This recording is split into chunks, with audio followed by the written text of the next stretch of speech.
PowerPlayChess, brought to you in association with Kagi. Here's my recap of Game 8 of the World Chess Championship between Liren and Gukesh Dommaraju. Yes, Game 8. We're over the halfway point in the match. Remember, 14 games played in total. Scores even going into this game, and I tell you what, this was wild. When you get a king running across the board, then stuff happens. Let's dive in. Ding with white. Plays the English. And Gukesh plays this variation, which is a little bit unusual, but actually it's gained, it's reasonably respectable. One of the ideas is this, that after g3, black wants to take here, and then you can see there's no knight on f6, and later black wants to get going with the attack very quickly by advancing the f-pawn. Therefore, Ding plays knight d5, just avoiding any problems. Also hits the bishop, which retreats to e7, and white makes a good developing move, knight f3. And d6 protects the e-pawn, and g3. And c6 gets rid of the knight, but white takes the opportunity to take that bishop. And Ding fianchettos. And here is a new move from Gukesh. He plays f6. Perhaps looks a bit funny to advance that f-pawn at such an early stage, but it's a very clear and very direct plan. So the pawn protects the pawn on e5, so that's a nice pawn chain. And as that's protected, then black is able to build a strong centre straight away with d5. It's unusual to play these so many pawn moves at such an early stage in the game, but it works out. And you have to remember that white has played 1, 2, 3 knight moves in exchanging off for that bishop, so it all kind of balances out. Ding thought for almost 14 minutes here over his next move, which was castles. So he has to think, how is he going to meet this threat to conquer the centre with d5? I mean, you could play d4, but then this leads to a kind of reversed French structure. Well, that looks respectable for black. You could play e4, but then black would close with c5, knight comes to c6, and black is ready to advance that f-pawn. And it's hard for white to find a pawn break there. So it's not an easy position. Anyway, castles, bishop e6, attacking this one. And b3 from Ding, who again was, starting to think quite a long time. You could play queen c2 and then d3. But it doesn't really challenge black's centre. It's not easy. So b3 and d5. So this looks very impressive. The only thing is black doesn't have that dart squared bishop. White has 2 bishops against a bishop and knight. That's the only defect in black's position. Bishop a3, and yes, that's the bishop that doesn't have an opponent, and it slices down that diagonal. Castles. Rook c1, just defending that pawn. And a5. So that looks pretty promising. So that exploits the position of the bishop on a3. Could bring this rook into play. Interesting that this is played before the knight develops. And at this point, Ding starts to get creative. Well, I think he needs to. He needs to somehow challenge black's centre. He played knight e1. Now that is very unusual to bring the knight back to the first rank. But watch what happens. Okay, so rook e8. So that gets out of this pin. And f4. So this is Ding's idea. This is an incredibly risky move. Because in the long term, or even in the short term, it weakens white's king. This diagonal is open. Now, black can't go on the attack straight away, but you never know when the king could feel exposed. Just wait and see what happens. But on the positive side, this aims to create a weakness in the middle, to break up black's centre. So Gukesh exchanged on f4 and rook takes f4. Yeah, it's risky because the e-file starts to open. There could potentially be some pressure here. An exchange on c4, knight g6, attacks the rook, and another very brave move from Ding. He plays the rook into the middle of the board. Now, it can't be trapped, but it does look a bit weird. But then again, if the rook had gone back, then somehow there's the danger that white could be very passive here. You know, moves like queen d7 and bishop g4 starts to hit this one. So rook e4 at least keeps the rook active and might be able to exchange off some pieces. Or, well, it's just on a very interesting square, actually. Knight a6, black develops. Knight c2. Ding thought for 15 minutes over this move. Probably better just to put the knight back to f3. You know, that keeps some protection around the king. But knight c2, that doesn't turn out so well. Queen c7. Knight d4. Hits the bishop, which retreated. And then d3. And knight e5. So you never know. One day this knight might like to hop in via g4 to e3. Can't at the moment, obviously, but you know, it's in quite a dangerous position on e5. Knight f3. I mean, there are various alternatives here. I mean, it's a really tricky position. You could simply play queen d2 and then bring this rook across to f1.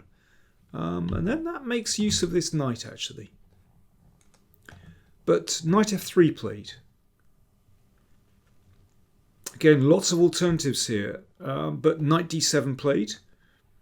Exchange of rooks. Ding played rook b1. Right. Now, we're in the middle game. It's a really tense situation with broken pawn structure for white. This king a little bit exposed. But white has the two bishops. Potential pressure on the queen side. Okay. I'd like you to have a think. And I'll have a drink. And I'd like you to think, what would you play next with black? It's a very unusual position. And this moment is sponsored by Millennium Computers. And I'm proud to promote their Mephisto Phoenix computer. I'll see you on the other side. Experience chess in a whole new way with Mephisto Phoenix. Real wood and high quality pieces offer an outstanding playing experience. Thanks to innovative piece recognition and LED move display, you can play more comfortably than ever. Simple setup and intuitive operation. Start immediately from any position. Quick evaluation of your game at a glance. Buy now in the Millennium Shop. PowerPlay viewers can receive a 10% discount on the Mephisto Phoenix computer if you click on the link below in the video description and put in the discount code PowerPlayMephisto. Right, let's return to the position. So what should black play here? b5 was played by Gukesh. Excellent move. Ding was clearly hoping to build up some pressure on this b pawn, but b5 just refutes white's strategy totally. So this pawn is looking to roll on, or it might take here. So pawn takes pawn from Ding. Now clearly pawn takes pawn, rook takes pawn, wins a pawn, but there's a check. The king moves, and then pawn takes pawn, and basically Gukesh has solved all his problems here. Not only that, these pawns look really menacing, starting to march down the board. More than that, white's king doesn't look great. Actually, it's very interesting. He could have gone to h1 in this position. But he decided that this pawn needed protection, and I think he's right. I mean, the king isn't very safe on h1 anyway, and this pawn is potentially vulnerable. So I think king f1 was a very brave decision, but probably a good decision. So pawn takes pawn, this is the game. And very interesting decision from Ding. He plays bishop b2. Now this is a real gamble. He gives the pawn on a2. So now Gukesh has connected past pawns and then bishop d4.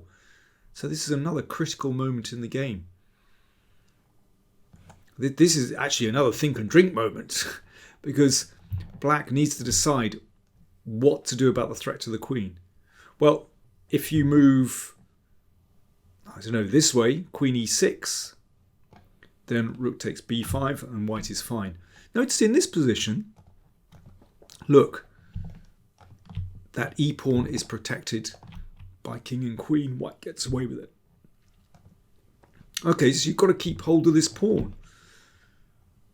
But if the queen goes back to, let's say, b8, then rook a1, and rook takes a5. Again, taking one of those pawns, white is fine. And what about queen b7? Could do the same thing. Could also play like this, first hitting the queen. And then rook a1. Yeah, I mean, this is actually better for white. The best move is knight dc5. And black is doing very well here. But it's very hard to understand why this is the best move. So this didn't happen. You know, this is really tricky. You know, you self-pin. It's quite nasty. But in this position, this is better for black, with these pawns looking to roll on. But Gukesh played knight ac5, bring that knight from the side of the board. But this doesn't work out as well. Bishop came back to b3, and the queen shifted over.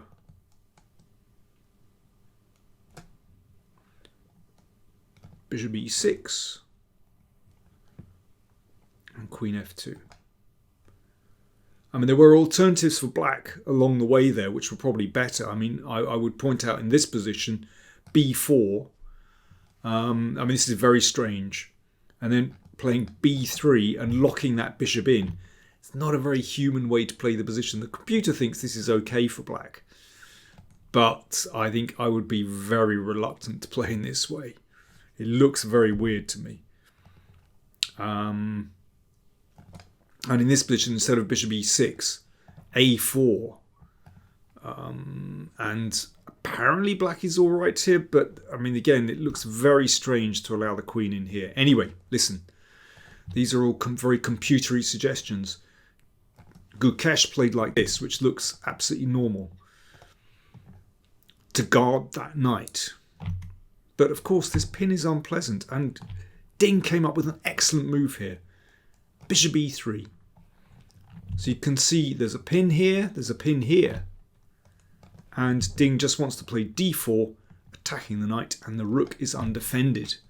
So exploiting the pin. So that's why Gukesh played rook c7. And at this moment, Ding played knight d4, which is a good move, but knight e1 is even better. So why knight e1?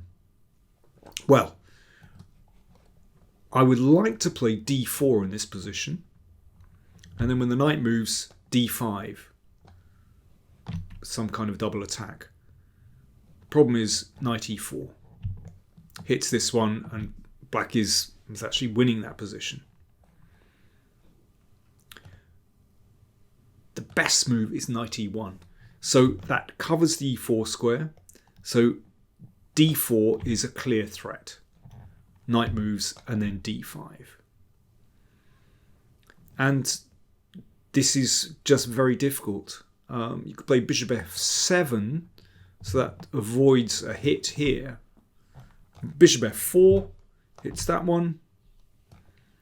And now bishop h3, those bishops looking fantastic. And black is in big trouble in this position. So, for example, if, well, there are threats on the back rank. If h6, you can take here. Knight d7 and then bishop e3. And that bishop slices through. I mean, there are lots of other tricky variations, but that's the basic idea, that black is getting caught in the crossfire here, and there are just too many threats. Would have been very strong for Ding. But he played knight d4, also a good move. I mean, in a way, this looks far more natural to play the knight forward. Bishop f7. And this was Ding's idea. Knight c6. I should say that, early on in the game, Ding had invested a lot of time in trying to get out of his difficulties. But he was speeding up over the past, 10 moves, and actually he wasn't really in any serious time pressure. Neither player was. Not a little shorter time, but nothing serious. Okay, so now there's a threat here. Rook takes, bishop takes, queen takes. So Ding has won the exchange. You can see he has rook against knight. But Gukesh has these two connected pass pawns on the queen side. More than that, Ding's king is still not particularly secure. I mean, if you compare with black, so Gukesh now played h6, very good move. So that means there are going to be no back rank tricks, and the king is really safe on h7 on a light square. That's important. You can see these pawns block out this bishop. Ding comes up with an excellent idea, actually. Played king e1. So he's thinking there's no point in keeping the king over this side of the board, not with those weak and light squares. But behind these pawns, the king finds some kind of safety. But this is such a tricky position. b4, queen d4, and knight e5. Black's piece is very secure, and the king very secure. This is the problem. If your king is better placed than your opponent's, you always have a chance. King d2. Okay, some kind of security, but now queen g2. So this is move 37. And about this point, Ding had about 7.5 minutes, Gukesh 4 minutes. So only a couple of moves to go to the time control. And yeah, they're close. 4 minutes for Gukesh. I mean, it's enough to make 3 moves. It's not a big deal. Queen f2. So you can see there was a threat to play here and also potentially to take on h2. So queen f2. You can see if there's a check there, then the king just bounces up. He's completely secure on the king side. So queen f2. Well, Gukesh naturally doesn't want to exchange queens, but just brings the queen back. Keeps it nice and active. And there's potential to come down here. So queen d4. Oh yeah. They're repeating the position. And this is move 40. So Ding has made the time control as Gukesh. And at this point, we're expecting, well, I was expecting Ding to invest time. He had an extra 30 minutes added to his clock at this point, of course, so he's got 37 minutes. I thought he'd invest time and try to squeeze something out of this position. So, for example, he could play bishop d4. I mean, I wouldn't say this. I mean, it's really not at all clear, actually. As I said, particularly with white's king a little bit exposed. But instead he offered an exchange of queens again. And if Gukesh turned to the arbiter and said, I claim a draw by threefold repetition with queen g2, you don't play it out, you state your intention to play queen g2, then that would have been a draw. But incredibly, Gukesh played on. I mean, that shows incredible psychological strength. Rook c2, queen e6. The computer still thinks that white is a little bit better here. Not that either player would have known that, but it's still a really brave decision on Gukesh's part. Clock times at this moment, yeah, like I said, about 37 minutes for Ding and 25 minutes for Gukesh. They get 30 seconds each time they make a move. So Ding gave a check and thought, okay, I'll grab that one of those pawns. But the queen is now way offside. In fact, you could say the queen is in Siberia. There you are. And Gukesh gains a tempo with b3. And rook b2 blockades the pawn, but it doesn't look right. The rook is really poorly placed there, and I can imagine things going wrong here. You know, queen d7 threatens knight c4 check. King steps back. Queen h3. This could get nasty. Look, compare the kings. Black's completely safe. White is wandering around, and with this rook sidelined, not good. So, therefore, Ding, after about 5 minutes, played rook c1. And the queen came to d5. And queen b4. Queen comes back into play, looks very natural, and queen g2. So threatening some interesting stuff here with potentially knight f3. There's also ideas of bishop g6 and taking here. And therefore Ding decided, okay, I want to clear out. Queen e4 check. Queen e4 check.